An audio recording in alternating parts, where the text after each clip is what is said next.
we're in the end game and soon game over for the dollar. That's my conclusion, Elijah. This video is brought to you by MilesFranklin.com. If you are considering the ultimate financial insurance of physical precious metal ownership, Miles Franklin has been supplying it for the past 25 years. Rated A+ by the Better Business Bureau, it is well known for competitive prices and industry-leading consumer service from brokers with, on average, 2 decades of experience. Not to mention the industry's best financial blog, offered each and every day for free. Whether you aim to buy, sell, or store precious metals, Miles Franklin promises to treat each consumer like family. They can be reached online at milesfranklin.com or by phone at 800-822-8080. Still on the topic of this gold standard, do you see that when this gold standard is implemented, there will be a revaluation of the gold price? Yes, I think the BRIC nations, the BRICS, that's Brazil, Russia, India, China, South Africa, those are the lead nations in the BRICS movement, I call it. They've developed an alliance. And the alliance, amazingly, has something like 140 nations that have signed up and said, yes, we will follow your lead. Their lead for what? Their lead to bring about the gold standard and to retire the dollar. And at the same time, bring in the Shanghai Co-op organization, the SCO, and make it more of a military-type security organization to counter NATO. Okay, so the BRICS alliance, I think they might do something unusual, like make Argentina a pet project for rescuing it, doing some reconstruction, reforming its system, and then bringing about a revival. What a showcase that would be. Or maybe they'll do it with Cuba. Notice the United States kind of opened the window toward, what's the word, softer, smoother, more relaxed relations with Cuba. Well, why'd they do that? Well, because China and Russia together posted $5 billion in aid for the tiny island of Cuba in our backyard. The U.S. government's foreign policy is insanely upside down, insanely tilted toward destruction of the global economy. It's more favored toward narcotics support than it is U.S. economic support. So the gold standard will come about through the BRICS movement. They've got some plans. They have what they call the gold trade note. It's going to serve for the BRICS nations and their 140 nations in the alliance. The gold trade note will serve as letter of credit in bilateral trade. The letter of credit will require a posting of gold in order to obtain the letter of credit. In other words, we're moving to gold-backed trade. If the United States, with its Ukraine war, violated the global currency reset accord, what they essentially did was said, the gold standard will not come through the Forex currency window, not its platform. Okay, the East says, okay, it'll come through the trade platform. And this is where the gold price is going to be really severely affected on the upside. The gold trade note is just the beginning. That's to facilitate and lubricate bilateral trade. I believe this new development fund, I call it the BRICS Development Fund. The new development bank. I call it the BRICS Development Fund. I believe half of it is going to be for infrastructure problems, and the other half of it is going to be for a gold central bank. Now, you look at the numbers. They don't add up. The BRICS Development Fund claims to have $200 billion in pledges, and I think they're They're halfway there now, 100 billion in pledges. I'm sorry, 100 billion in funding and another 100 billion in pledges, a total of 200 billion. You take a look at the development projects. Well, it's 2 billion here for a Tanzanian railroad and $1.7 billion for a Nigerian railroad, and maybe $1 billion or not quite for connecting Nigeria with several neighboring nations. Add them all up. You don't get anywhere near 100 billion. So what's the rest of the 100 billion going to be for? Well, that's going to be maybe for projects for Bangladesh, or to make railroads all the way down to Vietnam and what do they call it? Cambodia, Kampuchea? I can't remember. Anyway, the old Cambodian nation. So, okay, fine. But that, you can't even explain 100 billion in the BRICS Development Fund for spending on the budget. So what's the other 100 billion going to go for? Well, maybe it'll go for a BRICS gold central bank. Now, just some rough figures, 8,000 tons of gold is somewhere around 400 or 500 billion dollars. So figure a quarter of that would be about 2,000 tons. Rough figures, Elijah, rough figure. So $100 billion from a BRICS development fund, if devoted to gold sourcing, could come up with maybe 2,000 tons. That's a good start.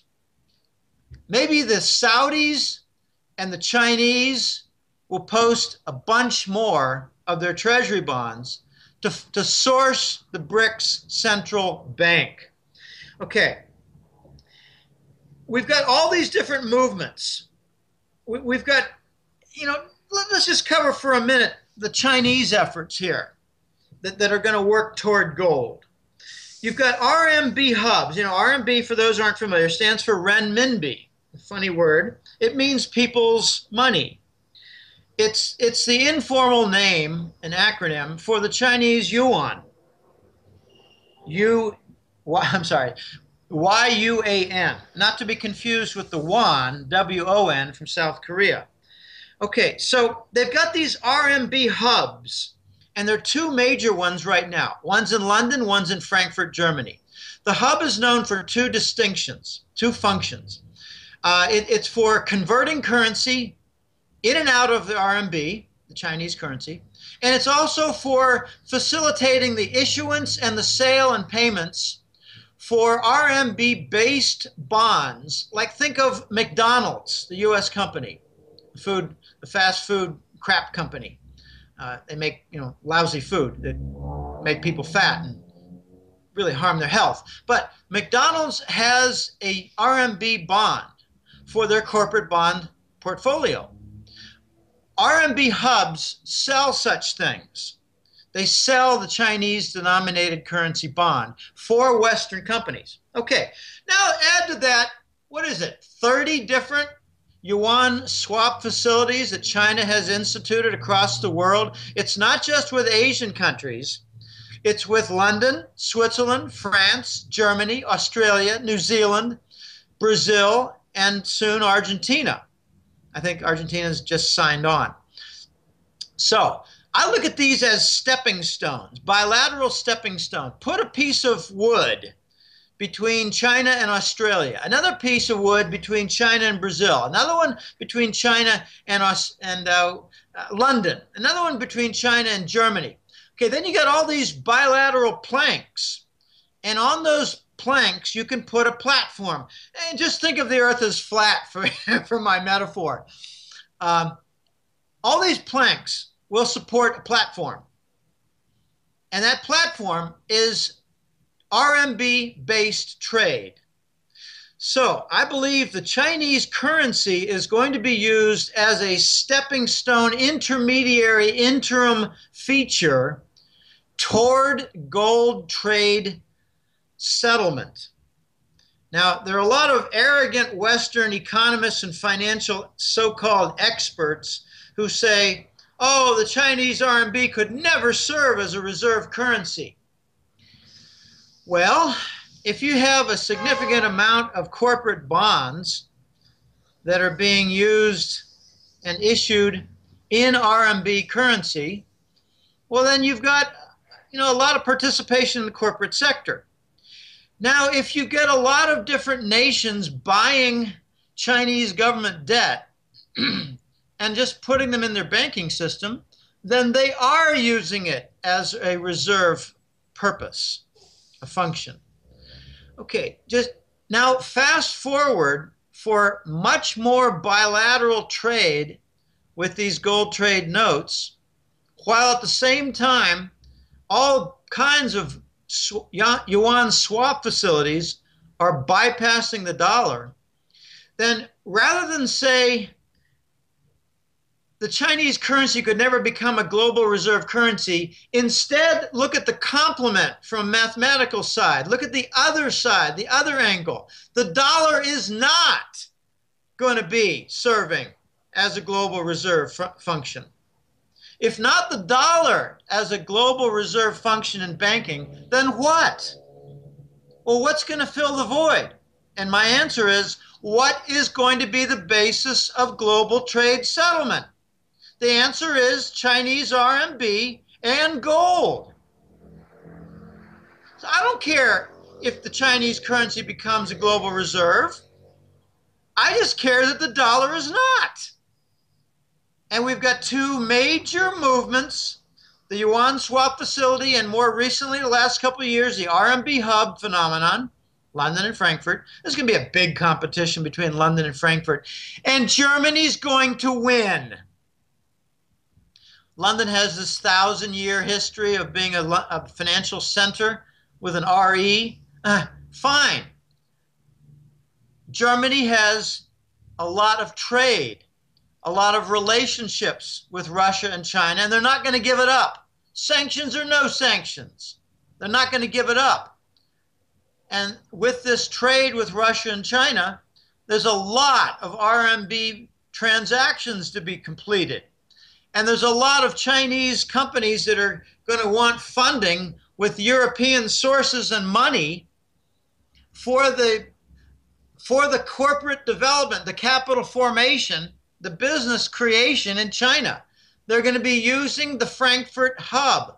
They're going to be throwing crumbs at London while the main meal for capitalization will be done in Germany.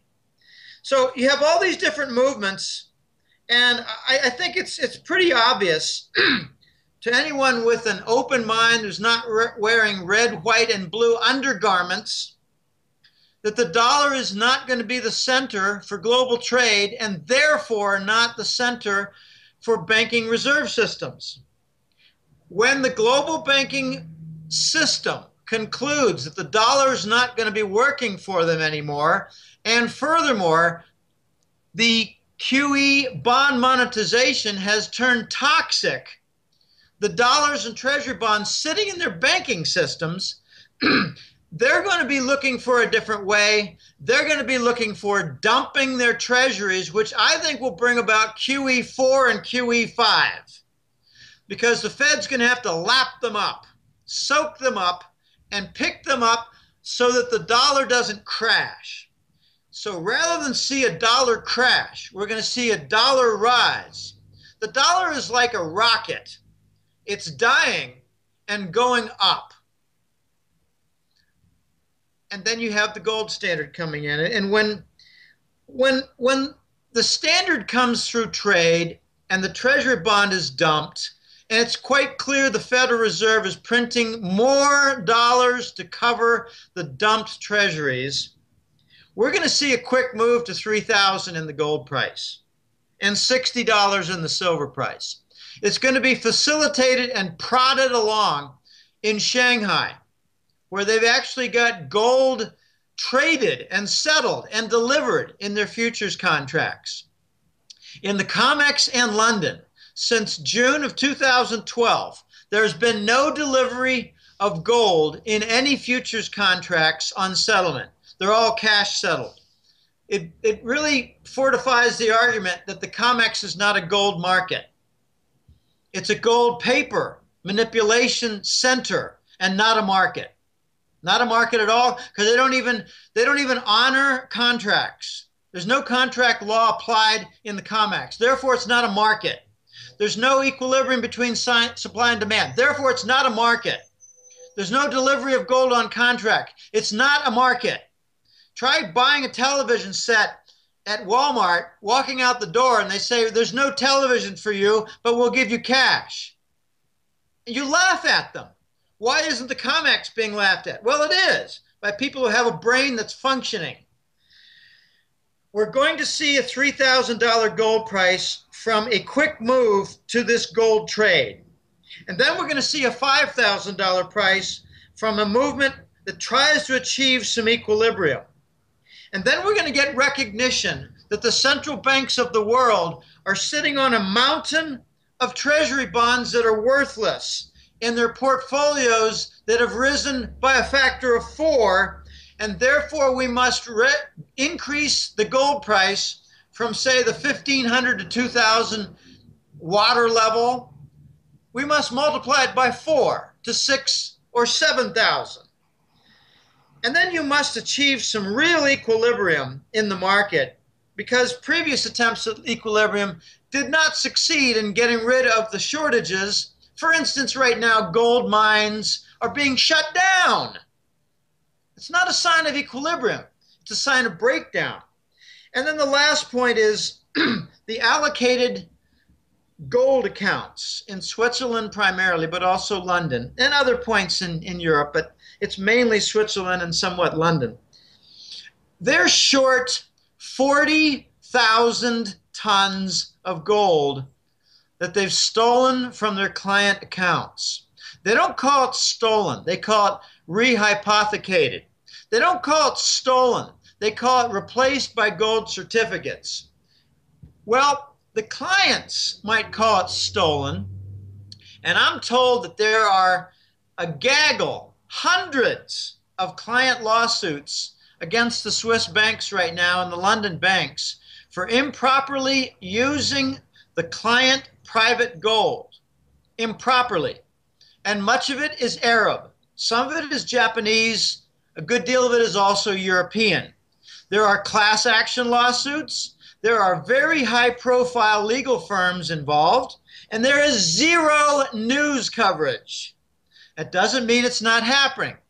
It just means that the dull, insipid, ignorant public in the West is not aware. So that's going to drive the gold price from 10 and 12,000 to 17 and 18,000.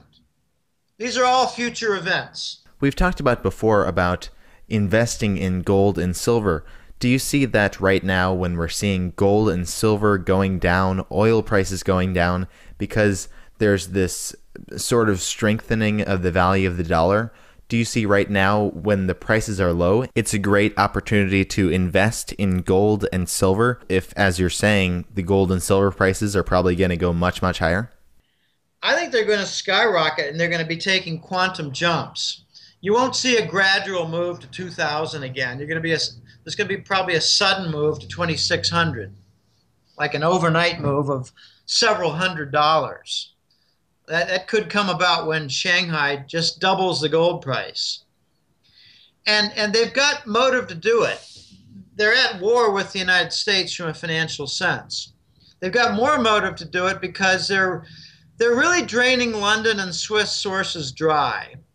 The Swiss can't steal much more gold, and London pretty much is dry on gold. The Bank of England is pretty much at the bottom of their barrel, and what they're doing is they're getting some relief supply shipments from Basel, Switzerland, and the Vatican.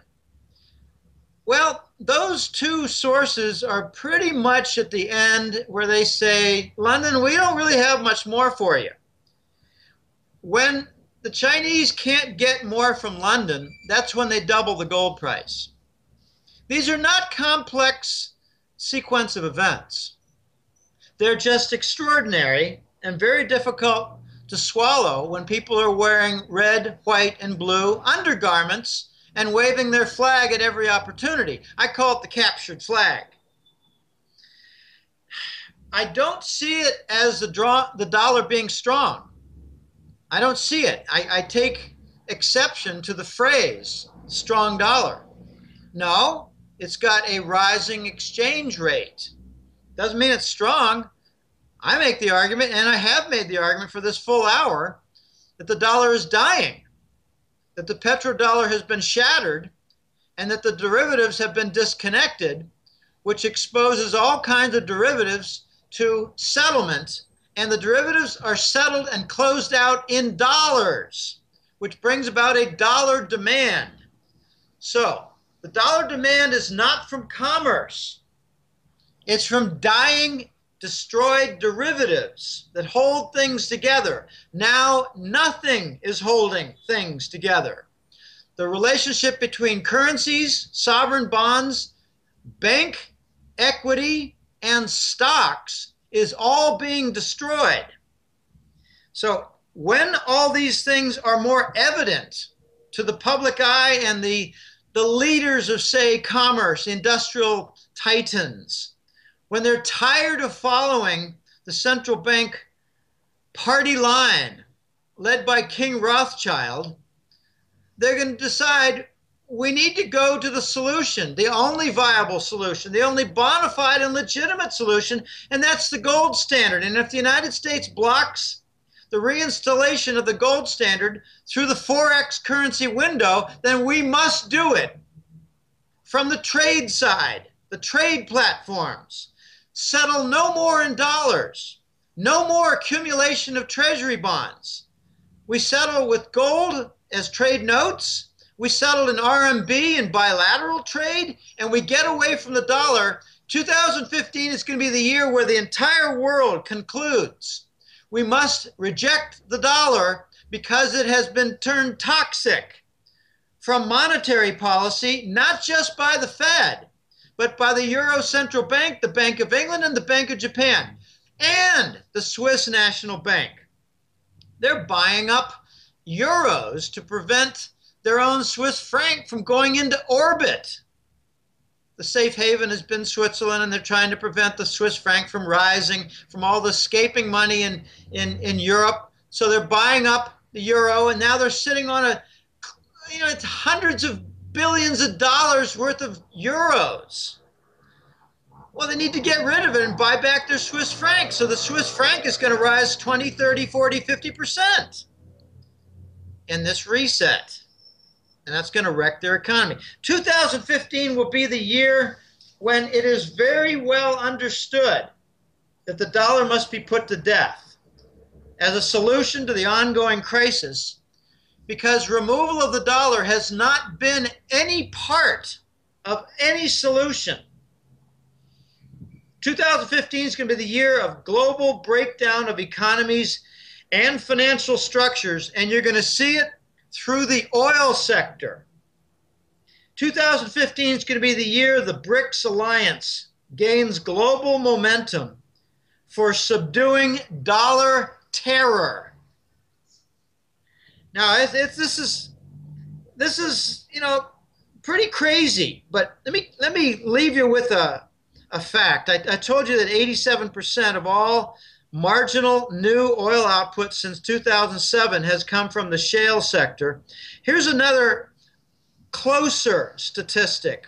Just the last 5 weeks, the number of oil and gas drilling rigs in Canada has plunged 64% in 5 weeks.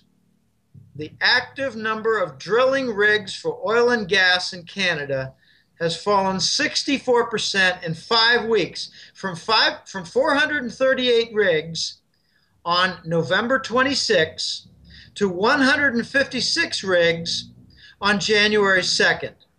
Canada is slowly shutting down its marginal shale output. Do you think the price of oil will respond going up? So, the morons in the crowd say, oh, we're going to $20 oil. And the other morons on the other side of the room are saying, I can see $800 gold. These are your freaking idiots exercising their flapping gums.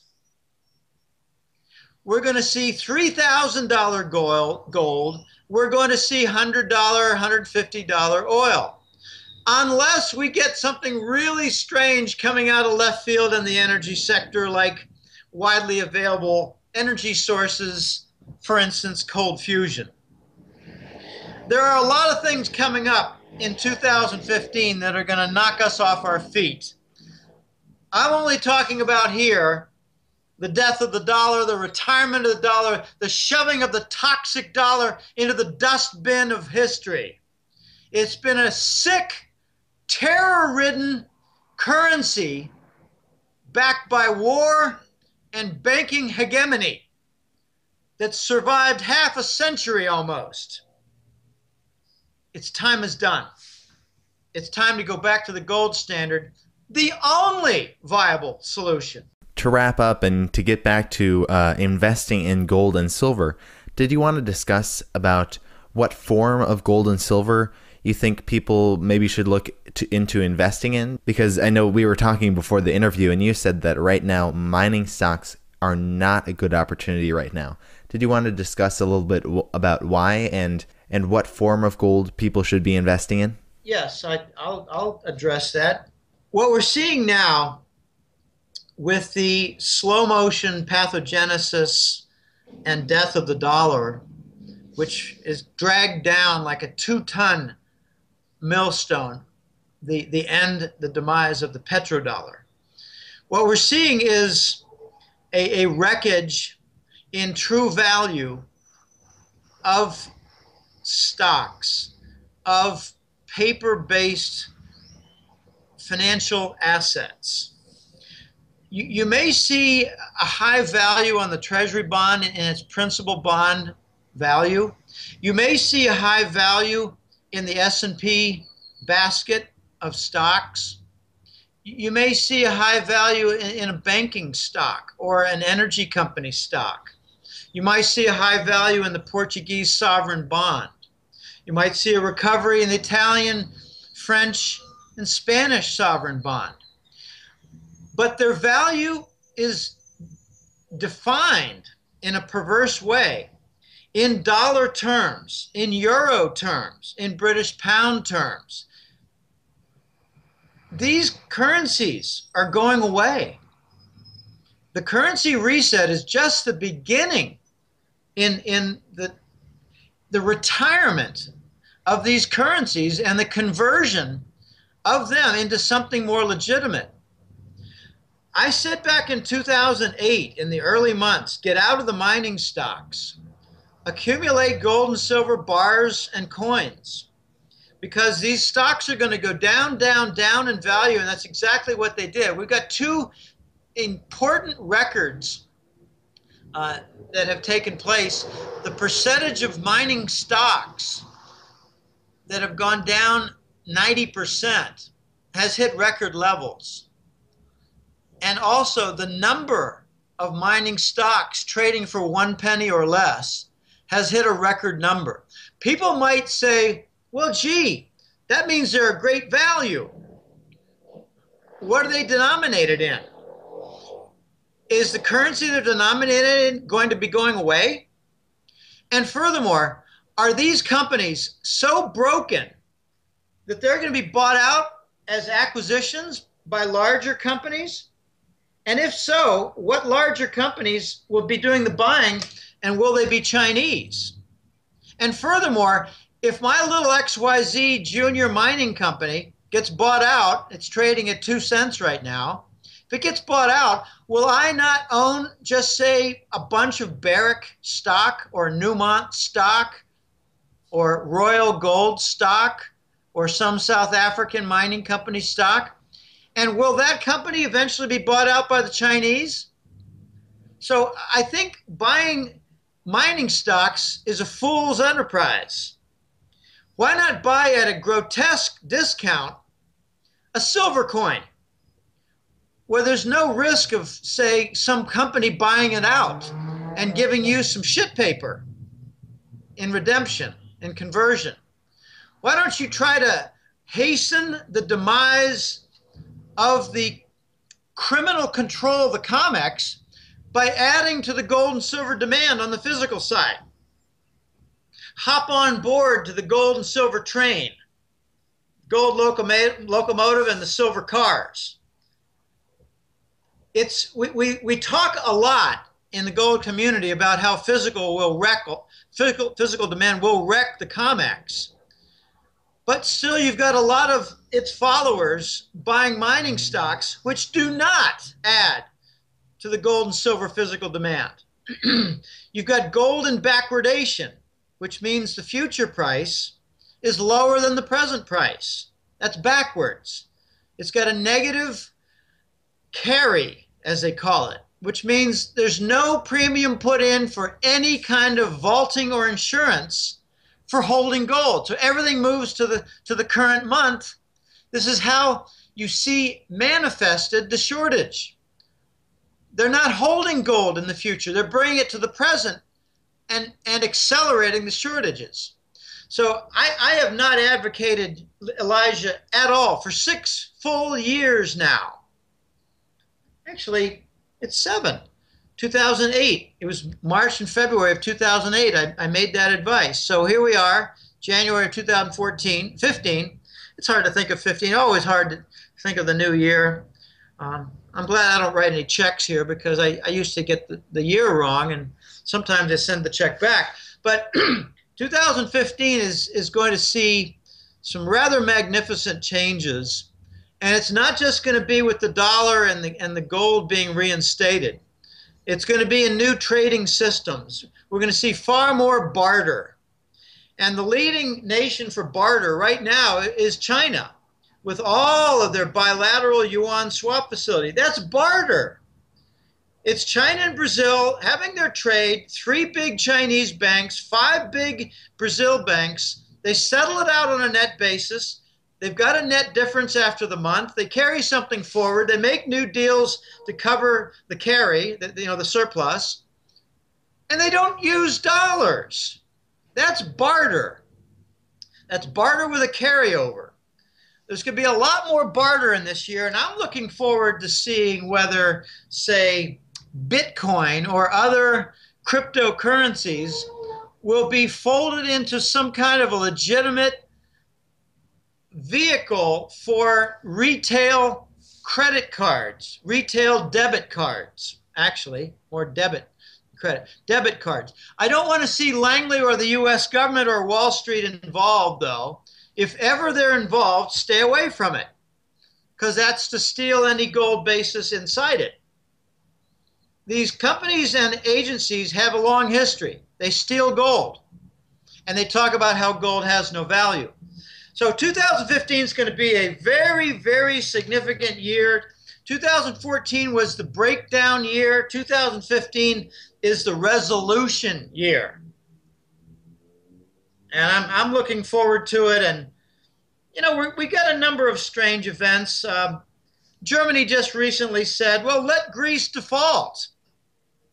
Wow, really? Let them leave the European Union. Really? Translate that. It could mean that the German banks are declaring, we've taken all their gold and we've taken all their useful, valuable assets as collateral. They've got nothing more to offer us.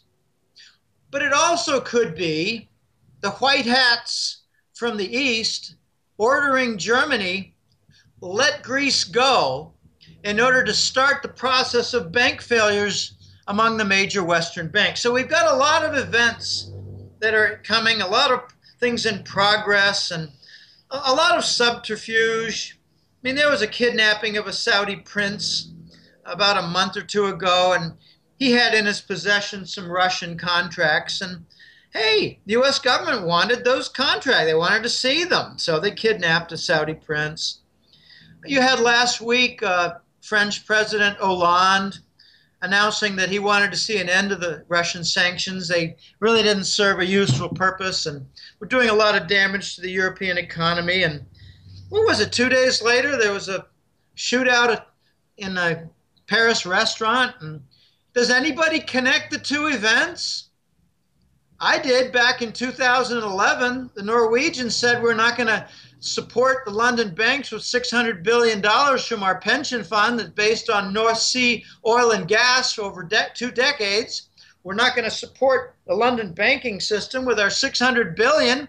The next thing you know, they had an Oslo bombing shootout from a lone gunman. Now the lone gunmen are Arabs.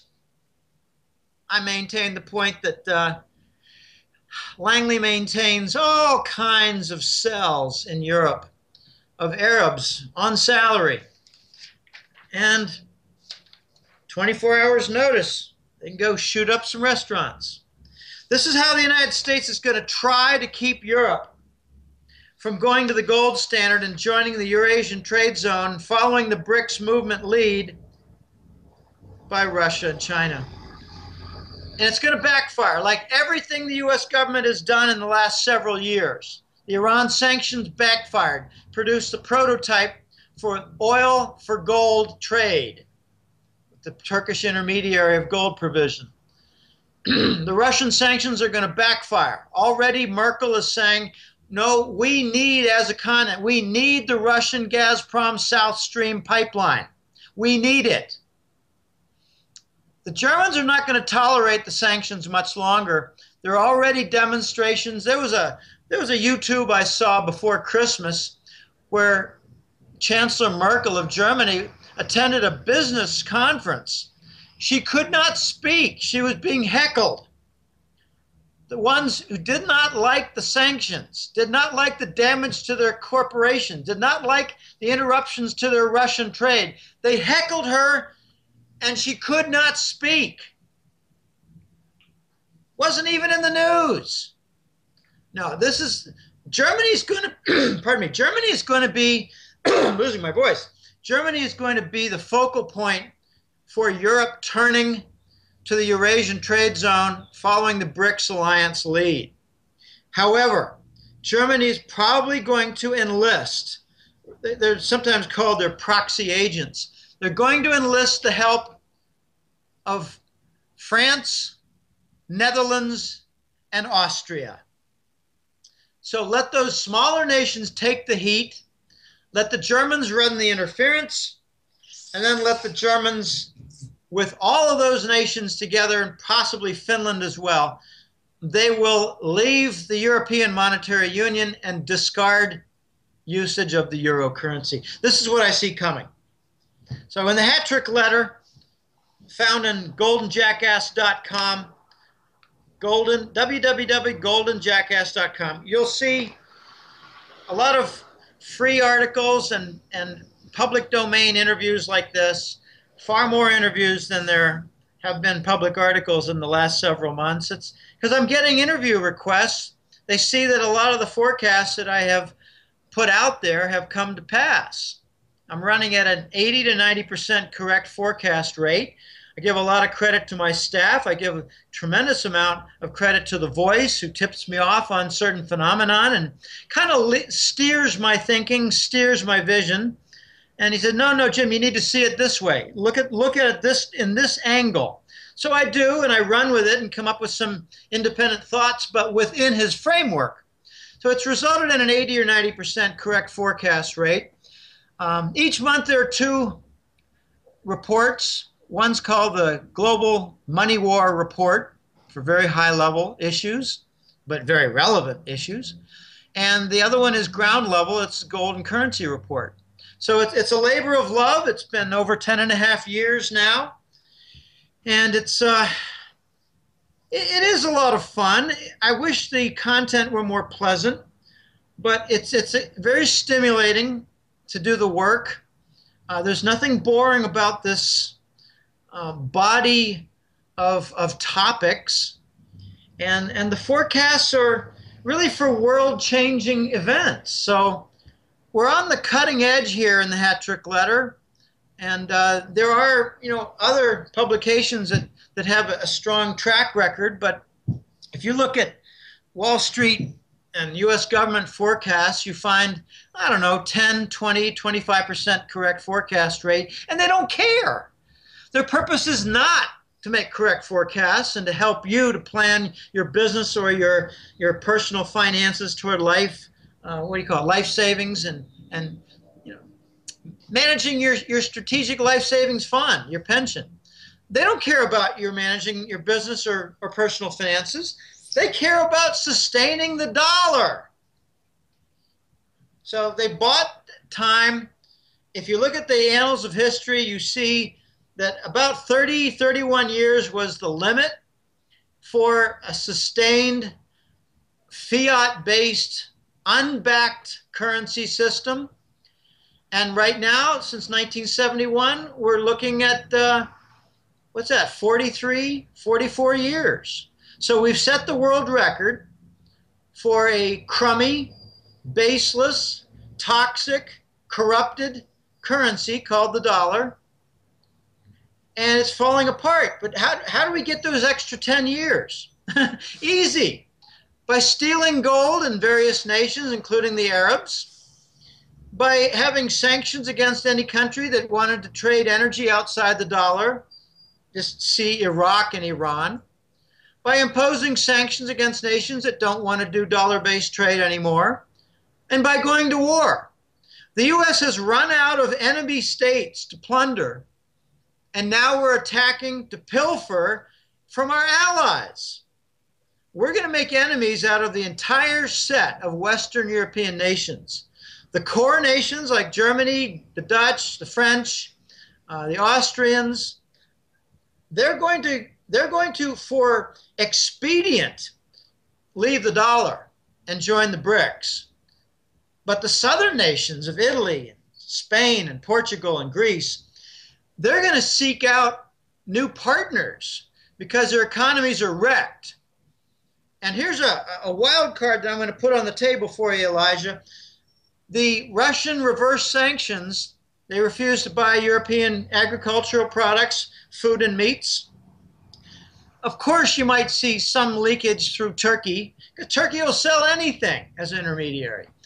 But I think we're going to see some, in this year, we're going to see some failures of large agri-businesses, farm businesses in Southern Europe.